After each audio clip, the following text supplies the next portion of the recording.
Bismillahirrahmanirrahim. Iblis Wan-nazi'ati dendam gharqa. kepada manusia karena gara-gara manusia iblis diusir dari sorga.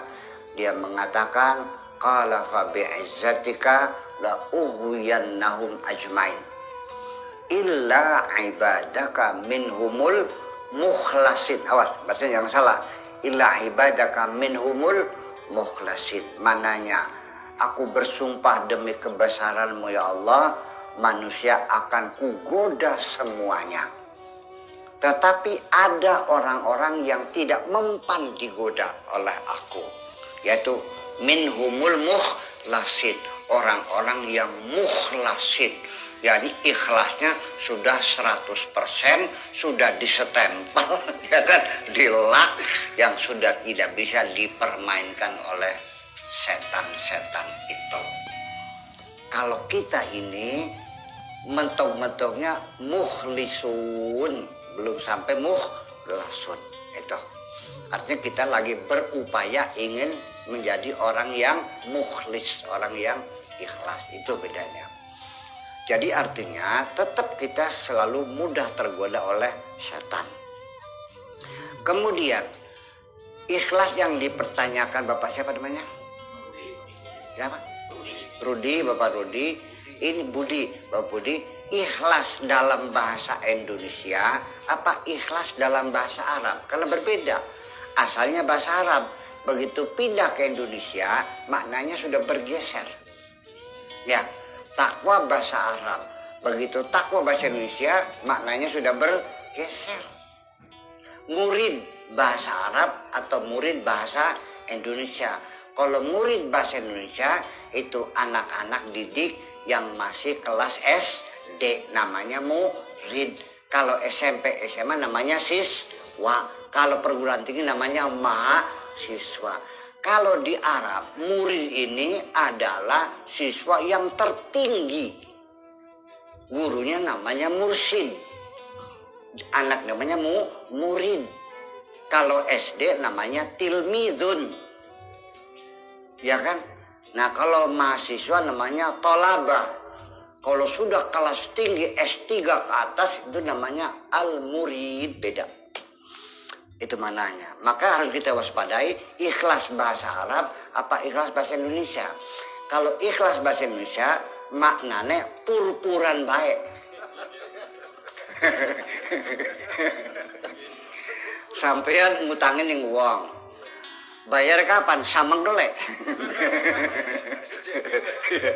Sacengkelek. Tagi maning engko sukiki. Iya, tekanannya kan sukiki, iya sukiki, ya kan sukiki. Saya akhirnya saking mengkelek, wetan saya wis ikhlas baik, wis pur wis, nya wis ikhlas akan, artinya wis aja bayar maning. Saya kira seperti itu. Maka seringkali pemahaman ikhlas dalam bahasa Indonesia berpengertian bahwa orang beribadah kalau ikhlas itu tidak minta upah, pur-puran sih. Tetapi sebetulnya ikhlas dalam bahasa Arab itu sekalipun minta imbalan masih dalam wilayah ikhlas. Sekalipun orang itu mengharapkan sorga sudah termasuk ikhlas, tapi mukhlis. Nah, mengharapkan ganjaran ikhlas, mentoknya mukhlis, belum sampai mukhlas, itu bedanya. Karena orang-orang sendiri itu, para nabi, para rasul pun ketika menjalankan tugasnya menyampaikan dakwah, dia masih ada harapan mendapat bayaran dari Allah. Mari dengarkan firman Allah. Qalu inni lakum rasulun amin. Fattaqullaha wa ati'un wa ma as'alukum alaihi min ajrin in ajriya illa ala rabbil alamin. Aku adalah utusan Allah untuk kamu semuanya. Oleh karena itu fattaqullah wa ati'un. Bertakwalah kepada Allah, ikutilah saya. Saya ingin membimbing kamu ke jalan yang benar. Wa ma as'alakum alaihi min ajrin, aku tidak minta upah dari kamu. Ya, para rasul tidak pernah minta upah dari umatnya. Sejen kalau dukun zaman kian jaluk pejani, ya kan, jaluk mahar ya. Ya, kalau rasul tidak. Tetapi para rasul itu tetap ada harapan dibayar. Tapi yang bayar siapa? Allah. Wa ma as'alukum alaihi min ajrin, aku tidak minta upah dari kamu. In ajriya illa ala rabbil alamin. Upahku dari Allah subhanahu wa ta'ala. Berarti masih ada harapan dibayar enggak? Ada. Para nabi ikhlas enggak? Ikhlas. Itu bedanya. Jadi pengertian ikhlas itu sampai batas mana? Kalau Allah itu di Al-Quran mengiming-imingi, menawarkan pahala, ya kan? Wasari'u ila maghfiratin min rabbikum wa jannatin arduhas samawati wal ard. Segeralah engkau bertobat pada Allah, berbaktilah kepada Allah. Allah menjanjikan, ya, lahum jannatun tajri min tahtihal anhar. Allah sendiri yang mengiming-iming, yang menawarkan surga. Maka kita sah saja kalau kita mengharapkan surga. Kalau orang itu beribadah mengharapkan surga, ya ujung-ujungnya dia minal mukhlisin. Oke? Nah, kalau untuk tidak lagi berharap apapun, nanti penghujungnya Pak Rudi ini tergolong minal mukhlasin. Yaitu sudah tidak minta pahala, tidak minta surga, tidak minta sehat, tidak minta rizki. Semua apapun yang kulakukan just because I love you. Aku hanya cinta kepadamu. Paham? Pengen gitu tingkatnya. Yuk kita bangun rasa cinta kita kepada Allah. Sehingga perempuan pun pasti akan menolak kalau aku bilang aku cinta kepadamu karena aku mengharapkan hartanya, gombal loh. Betul nggak? Perempuan juga akan menolak cinta kita kalau mengatakan aku cinta kepadamu karena bapaknya jadi menteri, barangkali saja diangkat jadi pegawai negeri. Gombal kamu nih semuanya. Betul nggak? Makanya kalau cinta perempuan, katakan, Neng, aku mencintaimu. Aku menerima segalamu, dengan kebaikanmu, dengan burukmu, aku mencintaimu lahir dan batin. Siap? Itu pada perempuan. Kepada Allah juga sama. Cuma nanti yang menjadi masalah ini bagaimana caranya membangun cinta kepada Allah. Itu yang menjadi sulit. Betul nggak? Betul nggak? Iya. Dibalik lagi pertanyaan, kenapa bapak-bapak, ibu-ibu sampai sekarang kok belum bisa mencintai Allah? Apa sebabnya? Semua apa saja yang kita lakukan, ujung-ujungnya untuk kepentingan diri sendiri. Kapan kita berbuat untuk Allah? Nah, itu pertanyaan besar. Nah, sehingga untuk menjawab kenapa kita tidak pernah cinta kepada Allah, sebabnya adalah karena kita tidak pernah merasakan kebaikan-kebaikan Allah. Kita tidak pernah merasa diberi oleh Allah. Itu saja. Hai perempuan, sekalipun engkau menolak ketika kulamar. Oke. Jadi mau nggak? Nggak mau. Oke, sudah baiklah. Tapi setiap hari saya kirimin uang 10 juta. Mobil saya kasih. Rumah saya kasih. Kang pengen nantur ketan pirang hektar nok 10 hektar nyacek sawah 10 hektar. Rumah Kang saya kasih rumah. Mustahil dia tidak mencintaiku. Dengan kebaikan orang pasti akan mencintai. Betul nggak?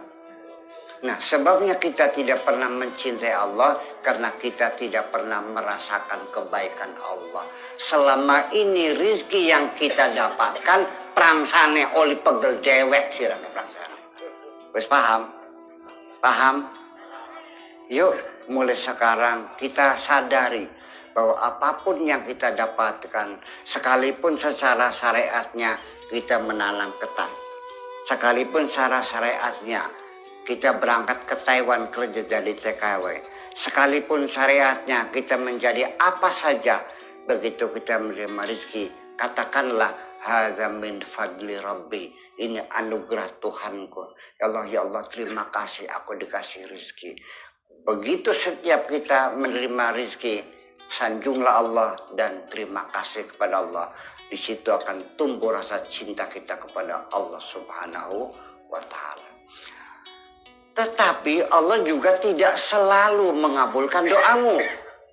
Ya kan? Fa inna ma'al usri yusra. Ada sulit, ada mudah. Tidak ada hidup yang lancar, Bu. Rezeki kadang-kadang banyak, kadang-kadang sedikit. Betul nggak?